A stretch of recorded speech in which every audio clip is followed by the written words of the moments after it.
ପ୍ରବନ୍ଧ ଅଛୁ ଓ ହେବୁ। ପ୍ରାବନ୍ଧିକ Pandit Nilakantha Das. Old order changes yielding place to new. ମାନବ ସମାଜକୁ ଟିକିଏ ସୂକ୍ଷ୍ମ ଭାବରେ ଦେଖିଲେ ଆମ୍ଭେମାନେ ସେଥିରେ ଦିଓଟି ପ୍ରଧାନ ଶକ୍ତି କାର୍ଯ୍ୟ କରିବାର ଦେଖିପାରୁ। ସେ ଦିଓଟି ପରସ୍ପର ବିରୁଦ୍ଧ ଶକ୍ତି ଏବଂ ସେହି ଦିଓଟି ବିରୁଦ୍ଧ ପ୍ରାକୃତିକ ଶକ୍ତିର ସଂଘର୍ଷରେ ମାନବ ସମାଜର ଆପେକ୍ଷିକ ଗୁରୁତ୍ୱ ସ୍ଥିର ଅଛି।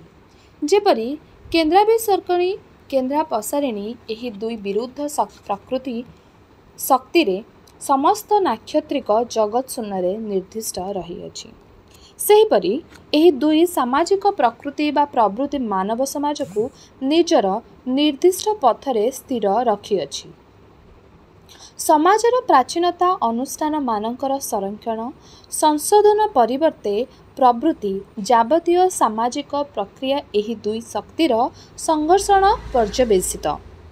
ସେଥିମଧ୍ୟରେ ଗୋଟିଏ ରକ୍ଷଣଶୀଳତା ଓ ଅନ୍ୟଟି ପରିବର୍ତ୍ତିତ ପ୍ରବରଣ।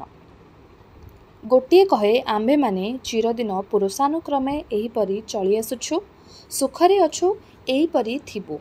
ଅନ୍ୟଟି କହେ ଏପରି ଅଛୁ ସତ୍ୟ, କିନ୍ତୁ ଏପରି ରହିବା ଉଚିତ ନୁହେଁ। ଅତଏବ ଯେପରି ଉଚିତ ସେହିପରି ହେବୁ। ମନୁଷ୍ୟ ସୃଷ୍ଟିର ପ୍ରଥମ ଦିନ ଠିକ୍ ଗୋଟିଏ ଇତର ଜନ୍ତୁ ପରି ଭୂତଳରେ ଆବିର୍ଭୂତ ହୋଇଥିଲା। ଭଗବାନ ସୃଷ୍ଟି ପୂର୍ବରୁ ବାସଗୃହ ନିର୍ମାଣ କରି ସମାଜର ସମସ୍ତ ସରଞ୍ଜାମ ଠିକ୍ କରି ଅନ୍ନ ବସ୍ତ୍ରର ସଂସ୍ଥାନ କରି ପରେ ମନୁଷ୍ୟକୁ ସେଥିରେ ଛାଡ଼ିଦେଇ କହିଲେ, ଯେପରି ରଖିଦେଲି ସେହିପରି ଥା। ଏହା କେହି କହିବେ ନାହିଁ। ସେ କଥା ଇତର ଜନ୍ତୁମାନଙ୍କ ସମ୍ବନ୍ଧରେ କୁହାଯାଇପାରେ। ସେମାନେ ପୁରୁଷାନୁକ୍ରମେ ଏକ ସହଜାତ ପ୍ରବୃତ୍ତିର ଅନୁସରଣରେ ଏକ ଜାତୀୟ ଅଭିନ୍ନ ଜୀବନ ପରିଚାଳନା କରିଆସୁଛନ୍ତି। କୁମ୍ଭାଟୁଆର ବସା ନିର୍ମାଣ, ମକ୍ଷିକାର ମଧୁଚନ୍ଦ୍ର ରଚନା ପ୍ରଭୃତିରେ ଚାତୁରୀ ଓ ଶିଳ୍ପ ନିପୁଣତାର ପରାକାଷ୍ଠା ଦେଖାଯାଏ ଏବଂ କାକର କୋକିଳ ଶାବକ ପାଳନରେ ଉଦାର ପରୋପକାର ପ୍ରବଣତା ପ୍ରତିଭାତ ହୁଏ ସତ୍ୟ, କିନ୍ତୁ ସେସବୁ ପ୍ରକ୍ରିୟାରେ ସମସ୍ତ ଇତିହାସ ରାଜ୍ୟରେ କିଛିମାତ୍ର ପରିବର୍ତ୍ତନ ଦେଖାଯାଉନାହିଁ। ତେଣୁ ଅନୁମାନ କରାଯାଏ ସୃଷ୍ଟିର ପ୍ରଥମ ଦିବସରୁ ସେମାନଙ୍କଠାରେ ସନ୍ଧାନୀ ଜ୍ଞାନ ଆଦୌ ନାହିଁ କହିଲେ ଚଳେ ଏବଂ ନିଜ ନିଜର ନୂତନ ନୂତନ ଅଭାବ ସବୁ ପୂରଣ କରିବା ନିମନ୍ତେ ପ୍ରସ୍ତୁତ ହେବାର କ୍ଷମତା ସେମାନଙ୍କର ନାହିଁ। ସ୍ଥୂଳତଃ ସେମାନଙ୍କର ସ୍ୱାଧୀନ ଚିନ୍ତାଶକ୍ତି ନାହିଁ। ସେମାନେ ନିଜ ପାଇଁ ନିଜେ ମନୁଷ୍ୟ ପରି ଭାବିପାରନ୍ତି ନାହିଁ। ଯାହା ଯେତେବେଳେ କରିବାକୁ ହେବ ତାହା ପ୍ରକୃତି ସେମାନଙ୍କୁ କହିଦିଏ। କିନ୍ତୁ ମନୁଷ୍ୟ କଥା ଦେଖାଯାଉ।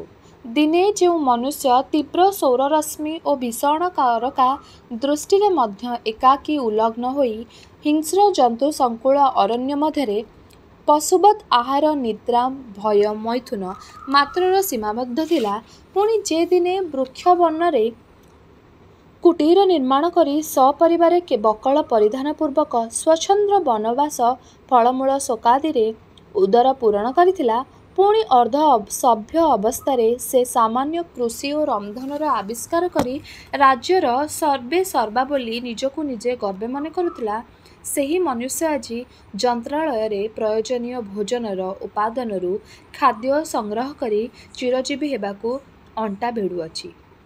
ଯେ ଦିନେ ଯାହା ଭୟ କରୁଥିଲା ତାହାକୁ ଦେବତା ବୋଲି ପୂଜା କରୁଥିଲା, ପୁଣି ଦିନେ ସୂର୍ଯ୍ୟାଦି ଜଗତର ମହୀୟାନ ବସ୍ତୁ ସବୁ ଦେଖି କିଛି ବୁଝି ନ ପାରି ଆରାଧନା କରୁଥିଲା, ପୁଣି କିଛିଦିନ ପରେ ମାନବ ପ୍ରକୃତି ସୁଲଭ କଳ୍ପନା ପ୍ରଭାବରେ ପ୍ରତିମାନ ଗଠନପୂର୍ବକ କାହାରି ପୂଜାରେ ନିଜର ପରମ ପଦ କଳ୍ପନା କରୁଥିଲା। ସେହି ମାନବ ଆଜି ନିର୍ମୁକ୍ତ ତତ୍ତ୍ୱର ସନ୍ଧାନ ପାଇଁ ନିଜକୁ ଦିନକି ସୂକ୍ଷ୍ମରୁ ସୂକ୍ଷ୍ମତର ମାର୍ଗ ଅବଲମ୍ବନ କରୁଅଛି।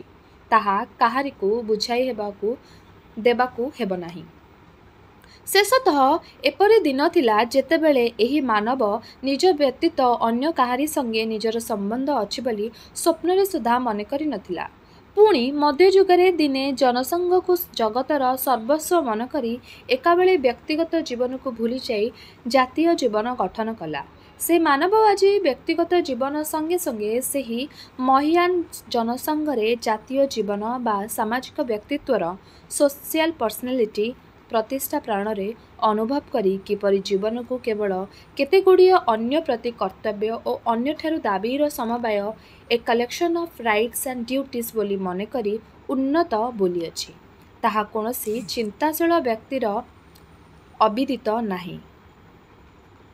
यह सबू स्पष्ट प्रमाण करुअछि जे मनुष्य सर्वदा परिवर्तनशील बुद्धि और विचार शक्ति बलरे से निजकू सर्वदा उत्तरोत्तर उन्नति पथरे टाणी नेउअछि कि आध्यात्मिक कि सामाजिक कौनसी जीवन रे तार आसन स्थिर नुहे से सर्वदा जगतरे किछि हेले गोटाए अभाव अनुभव करी ताहा पूर्ण करबा निमंते उपाय उद्भावन करुअछि किंतु एसब सत्ते से अलस और भीरु जंतु परी पराधीन न होई स्वाधीन थिबारु ताहार स्वाधीन वृत्ति बा शक्ति सबूर अपचयर अधिकार मध्य अछि कारण सत् सत् उभयविध व्यवहार अधिकार नथिले स्वाधीनतार अर्थ नाही। सेही भीरुता और आलस्य ताहार स्वाधीन चिंता और स्वाधीन कर्म प्रवणतार गोटिए प्रधान अंतराय। मनुष्य जेतेबेले उचित बोली कौनसी परिवर्तन साधन रे प्रवृत्त हुए जेतेबेले ताहार हेबु शक्ति खूब बलिवती होई उठे सेतेबेले नाना कुशंका कृतज्ञ आसी द्वार रोध करे।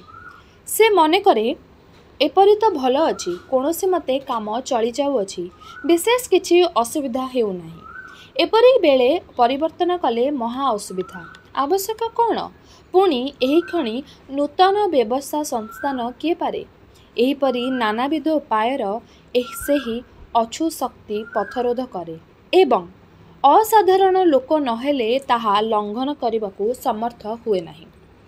व्यक्तिगत जीवन संबंध तो एसबु कथा जेतेबेले कौनसी समाज बा कौनसी संप्रदाय किछि काल एक मार्ग अवलंबन करी एक प्रकार चली आसुछि सेतेबेले समस्त समाजर अछु शक्ति निकटरे समाजस्थ अल्प संख्यक मनुष्यक हेबु शक्ति की अकिंचित कर ताहा सहजरे अनुमेय।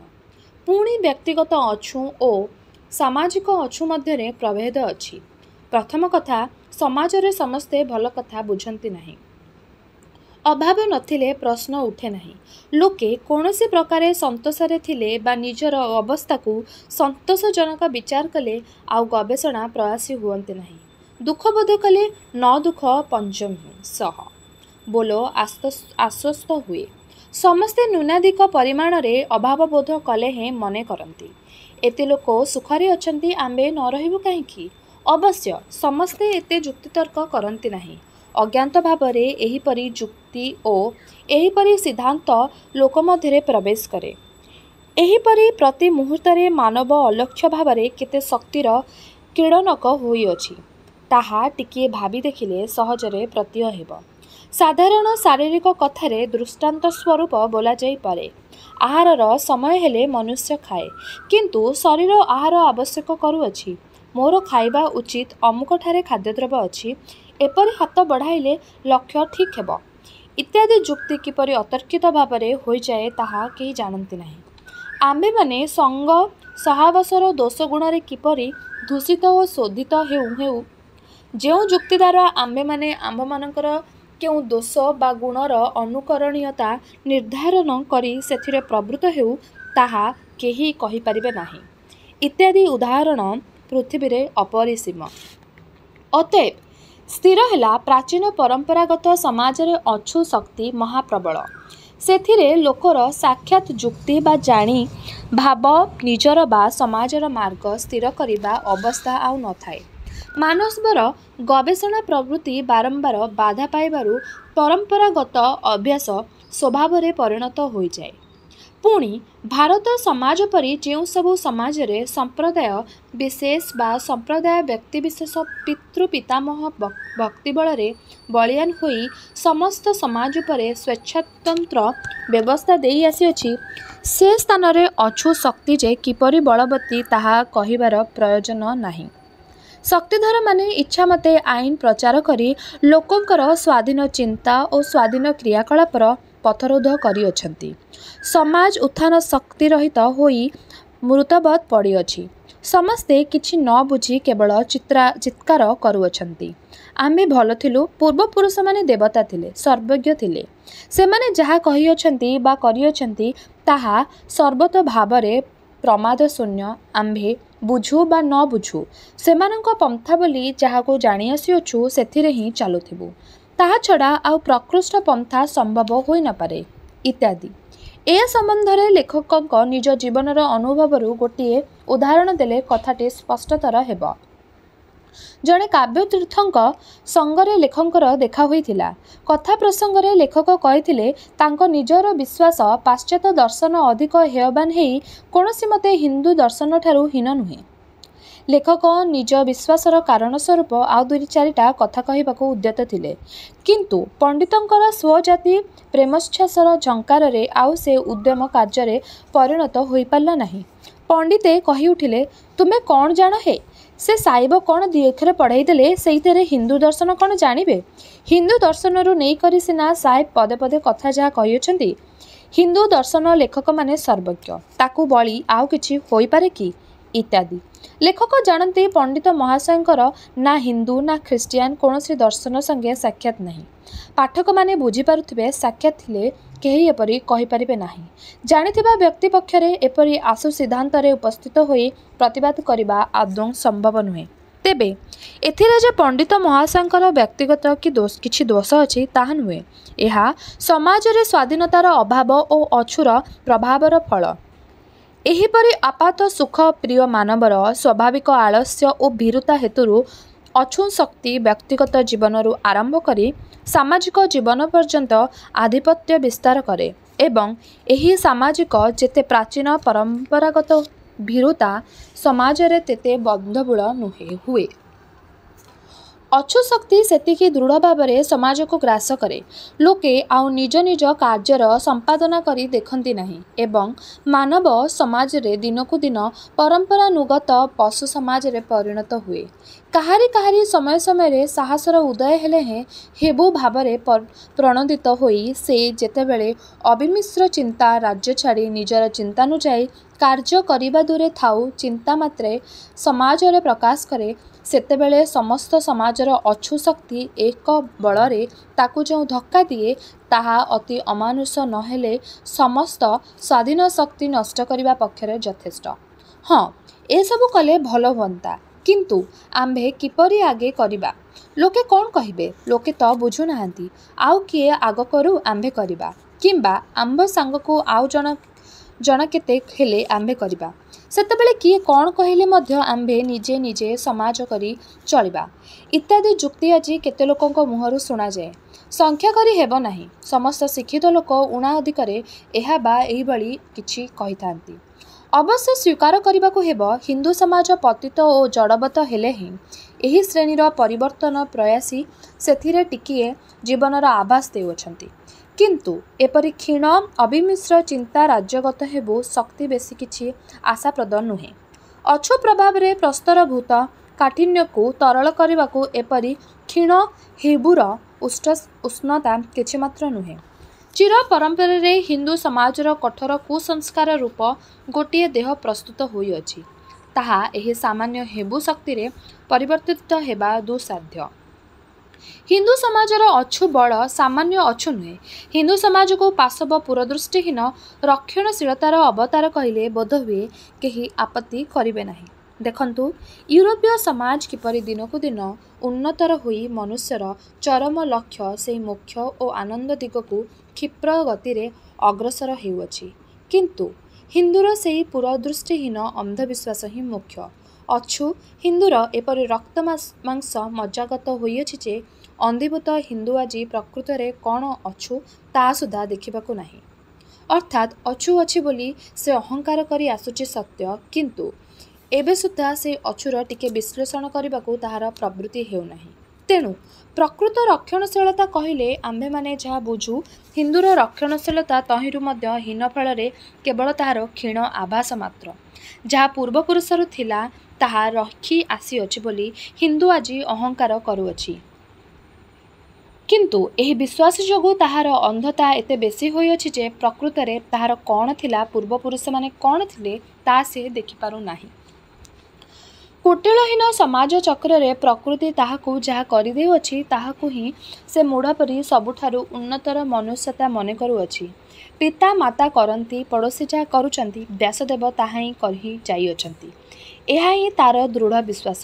सेथिपाई आम्भे माने देखिअछु अष्टम शताब्दी रे बनजात महम जाली जो इंग्राजी जाति रात्रि आलोकर अभाव दूर करुथिले से एही कई दिन मध्यरे हरिकेन डिच और गैस पर्यंत तुच्छ करी आज वैद्युतिक आलोकरे निजर रंधनशाला पर्यंत आलोकित करी रखिअछि।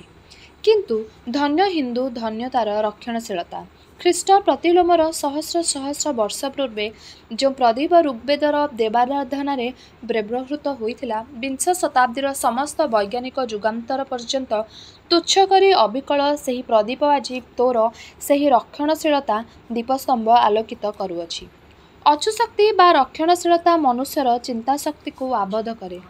मनुष्य एहार दाम देले क्रमशः सामाजिक तथा व्यक्तिगत पारंपरिक विधिमात्रा को समाजर सर्वस्व मन करी पशुधर्म अवलंबन करे। ताहार स्वाधीन शक्ति आउ उद्धृत हुए नहीं। आपाततः संतोषरे निरुद्वेगरे रहिबाकू ताहार ज्ञान पिपासा और अनुसंधिच्छा दूर हुए। नूतन प्राप्तिर आशा रहे नहीं आउ अभाव पर्यंत आसे नहीं। ताहार पूरण तो दूरर कथा जे मन करुअछि आकाश नीलमयमय स्वर्गर सिंहासन विशेष एवं सही सिंहासनस्थ देवतांकर वज्र नामक गोटे अस्त्र अछि। ताहार चालन रे अग्नि जात हुए जे केवल यह मन करे ताहा नुहे। यह ही भ्रमहीन सिद्धांत बोली संतोष लाभ करे किंवा समाजर अक्षुशक्ति बल करने बाध्य हुए। ताहार आउ अनुसंधानर इच्छा बा व्याख्यार अभाव कहीं रहिबो। ताहार इंद्रांबर विद्युत शक्ति ज्ञान और सभ्यता प्रभाव रे भूपृष्ठ को अवतरण करी जे मानवर जानादि बहन करी कृतदास ठारू बाध्यहीन होई पड़छि ताहाकू कहीं जना पड़िबो। से कहीं पशुत्व लाभ करिबो। हिंदू समाज रे देखिले एभली दृष्टांत पदे पदे आंभ मानकू आघात देव एवं अच्छी शक्ति प्रभाव देखि आंभे माने स्वतः मर्माहत हेबु। ए समस्त सत्ते मनुष्य मनुष्य अछि। अतिशय धमतरा हेले ही ताहार स्वाधीन चिंता लुप्त होई नाही। एहा मध्य बराबर लुप्त हेबार नुहे। अछुर सूचिभेदम तमं मध्य मध्य सही हेबु प्रवर्तन स्फुरण देखा जाए एवं समयर प्रभाव अर्थात अन्य समाज संपर्कर प्राकृतिक फल बेले बेले हेबु शक्ति जागी उठे। अछुबा हेबु सही पूर्ण भावर मानव प्राण को अधिकार करिनाहांती सत्य किंतु परिमाणर इतर विशेष अनुसार अछु शक्तिर प्रभाव को स्थूल तीन भाग में विभक्त करा जाय पारे। आम्भे माने अछुर हेबु आड़कू हेउतिबा गति को यह विभागर नीति बोली धरिबु। अर्थात अछु शक्ति हेबु आड़कू जिबा बेले जेपरि काहारी विनाश संसाधित और हेबु आधिपत्य प्रतिष्ठित हेउथाए सेही प्रणाली रे तीनोटी सोपान देखाइबु। एही तीनोटी स्पष्टता अछु शक्ति रे प्रभावित ताहा उत्तारु हेबुर प्रादुर्भाव। से विभाग नीति रे अछुर क्रम देखाई टिके स्पष्ट करी कहिदेले सोपान विभाग नीतिटी टिके भल बुझाजिब। अछु शक्तिर शारीरिक मानसिक एवं नैतिक एही तीन अवस्था विद्यमान। प्रथमटी जनतार, द्वितीयटी जुक्ति वितंडार और तृतीयटी साधारणतः नैतिक साहसहीनतार मोहरे पर्यवसित रही थाए। अर्थात यही शक्ति को केही पशुपरी शारीरिक भावरे केही ताहाकू उत्तम व्याख्या दे मानसिक भावरे केही बा केवल साहसहीनता देखाई नैतिक भावरे धारण करती। हेबु शक्ति एही क्रम अछुर विनाश साधना पूर्वक निजर आधिपत्य विस्तार करे। प्रथमतः लोके समय बल परिवर्तित हुअन्ति। द्वितीयतः बुद्धि प्रयोग हेबुर औचित्य और उपकारिता हृदयंगम करती एवं सबाशेष नैतिक साहस बल हेबु पंथा अवलंबन करी समाजर तथा व्यक्तिगत जीवनर उद्धार साधन करती। एणु स्पष्टतः एही क्रम एठारे सोपान निर्देश करागला। अवश्य बुझिबाकू हेबो ए सोपान केवल व्यक्तिविशेषर जीवनरू उदाहरण नहीं व्याख्या करा जाय पारे।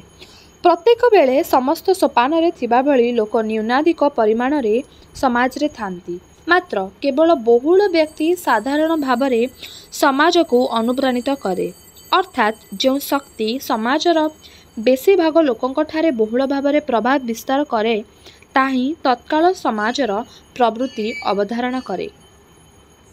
ଯେତେବେଳେ ଯେଉଁ ସୋପାନରୁ ଲୋକବଳର ପ୍ରାଧାନ୍ୟ ସେତେବେଳେ ସମାଜ ସାଧାରଣ ଭାବରେ ତଦନୁଯାୟୀ ଆକୃତି ଧାରଣ କରେ।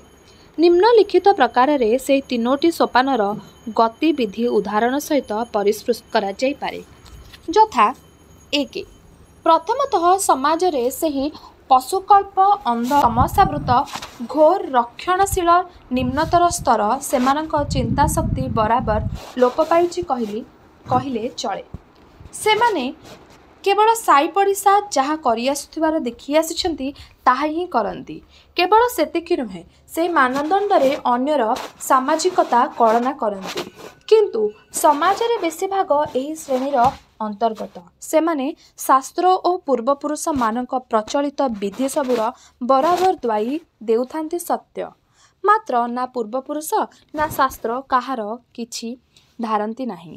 ପଶୁପରି ଯାହା ଦେଖିଅଛନ୍ତି ତାହା ଶୁଣିଅଛନ୍ତି ସେହି ମନ୍ତ୍ରଯନ୍ତ୍ରରେ ନିଜ କର୍ମର ଗୁରୁତ୍ୱ ସ୍ଥିର କରନ୍ତି। ନିଜର ସତ୍ ବିବେଚନା ଶକ୍ତି ନାହିଁ କିମ୍ବା ଅନ୍ୟ କେହି ଦେଖାଇଲେ ତାହା ଦେଖିବାର ଅଭିଳାଷ ପର୍ଯ୍ୟନ୍ତ ନାହିଁ। ସେମାନେ ମନେ କରନ୍ତି ସେ ଯାହା ଜାଣିଅଛନ୍ତି ତାହା ପୃଥିବୀର ଚରମ ସିଦ୍ଧାନ୍ତ ଏବଂ ତାହା ବ୍ୟତୀତ ଯେ ଯାହା କହିବେ ବା କରିବେ ସେସବୁ ଭ୍ରାନ୍ତ।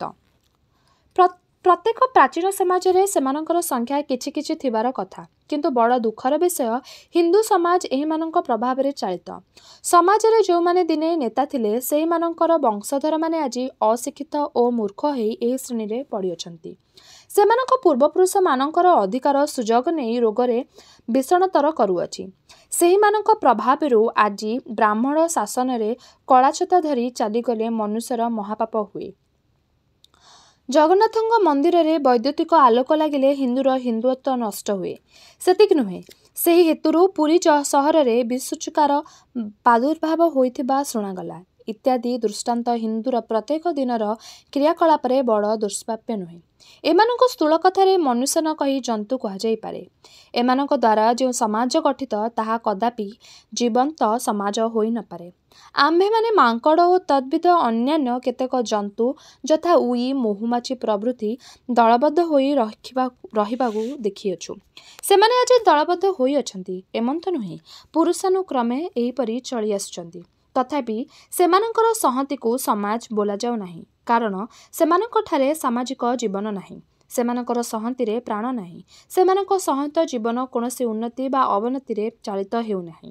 ସେମାନେ ସମାନ ଭାବରେ ଚଳି ଆସୁଛନ୍ତି। କୌଣସି ପ୍ରକାରେ ବିଧି ନିର୍ଦ୍ଦେଶ ଅନ୍ୟଥା କରିବା ସେମାନଙ୍କ ଶକ୍ତିର ବହିର୍ଭୂତ। ସେହିପରି ଏହିସବୁ ଶକ୍ତିହୀନ ମାନବ ସମ୍ପ୍ରଦାୟ କୌଣସି ପରିବର୍ତ୍ତନ କଥା ଦିନେ ଭାବି ନାହାନ୍ତି। ପରିବର୍ତ୍ତନ ଯେ ସମାଜର ଜୀବନର ଚିହ୍ନ, ପରିବର୍ତ୍ତନ ବ୍ୟତୀତ ଯେ ସମାଜ ରହିନପାରେ ଏହା ସେମାନେ ଦିନେ ସୁଦ୍ଧା ଦେଖି ନାହାନ୍ତି। ସମୟର ପ୍ରଭାବରେ ସେମାନେ ନିଜେ ନିଜେ ପରିବର୍ତ୍ତନ ହେଲେ ହେଁ ତହିଁରୁ କିଛି ଶିଖୁନାହାନ୍ତି। ଏପରି ପରିବର୍ତ୍ତନ ସେମାନଙ୍କ ଦୃଷ୍ଟିରେ ପଡ଼େ ନାହିଁ। ପଡ଼ିଲେ ସେମାନେ ମନେ କରନ୍ତି ବେଳ ଖରାପ ହୋଇଯାଉଛି, ଆଉ ବେଶୀ ଦିନ ଧର୍ମ ରହିବ ନାହିଁ। ପୃଥିବୀର ଶୀଘ୍ର ପ୍ରଳୟ ହେବ ଏବଂ ଭଗବାନ ସ୍ୱୟଂ ଘୋଡ଼ାରେ ବସି କଳ୍କି ରୂପରେ ପାପୀମାନଙ୍କୁ ସଂହାର କରି ନବରାଜ୍ୟ ସ୍ଥାପନ କରିବେ। ତଥାପି ସେ ନବରାଜ୍ୟରେ ଯେ କିଛି ନୂତନ କ୍ରିୟାର ଅନୁଷ୍ଠାନ ହେବ ତାହା ବୋଧହୁଏ ନାହିଁ। ସେମାନେ ବା ସେମାନଙ୍କ ପିତୃମାତାମହମାନେ ଠିକ୍ ଯାହା ଥିଲେ ସମାଜର ଲୋକମାନେ ପୁଣି ସେହିପରି ହେବେ। ତାହେଲେ ଧର୍ମ ରହିଲା, ଆଉ ଭୟ ନାହିଁ। ଯଦି ପରିବର୍ତ୍ତନ ହୁଏ ତେବେ କଳ୍କି ଆସି ପୁଣି ଲୋକଙ୍କୁ ସେହି ଅବସ୍ଥାରେ ରଖିଦେଇ ଯିବେ। ତୁମେ ଯେତେ ଚିନ୍ତା କର, ଯେତେ ଭଲ କଥା କୁହ, ଯଦି ଟିକିଏ ପରିବର୍ତ୍ତନ କଥା ସେଥିରେ ରହିଲା ତେବେ ତୁମ୍ଭେ ଏକାବେଳକେ ଅହିନ୍ଦୁ ବିଧର୍ମୀ। ତୁମର କିଛି ଜ୍ଞାନ ନଥିବା ମୁହୂର୍ତ୍ତକ ମଧ୍ୟରେ ସ୍ଥିର ହୋଇଗଲା। ତୁମ୍ଭର ଜୀବନବ୍ୟାପୀ ଗବେଷଣା ଓ ଜ୍ଞାନାଲୋଚନା ସେତେବେଳେ ସେମାନଙ୍କର ରକ୍ଷଣଶୀଳତା ସମ୍ବନ୍ଧରେ କେବଳ ତାହା ବୋଧହୁଏ ନ୍ୟୁନାଧିକ ପରିମାଣରେ ପ୍ରତ୍ୟେକ ଉନ୍ନତିମୁଖ ପରିବର୍ତ୍ତନ ପ୍ରୟାସୀ ଚିନ୍ତାଶୀଳ ଲୋକ ଅନୁଭବରେ ଜାଣିଅଛନ୍ତି। ଏଣୁ କହି ବୁଝାଇଦେବା ନିଷ୍ପ୍ରୟୋଜନ। ଏଇଠି ରହିଲା ପଣ୍ଡିତ ନୀଳକଣ୍ଠ ଦାସଙ୍କର ପ୍ରବନ୍ଧ ଅଛୁ ଓ ହେବୁର ପ୍ରଥମ ଭାଗ। ଆଗାମୀ ଅଧ୍ୟାୟରେ ଆମେ ପୁଣି ଶୁଣିବା ଏହାର ଦ୍ୱିତୀୟ ଭାଗ। ରହିଲି, ନମସ୍କାର।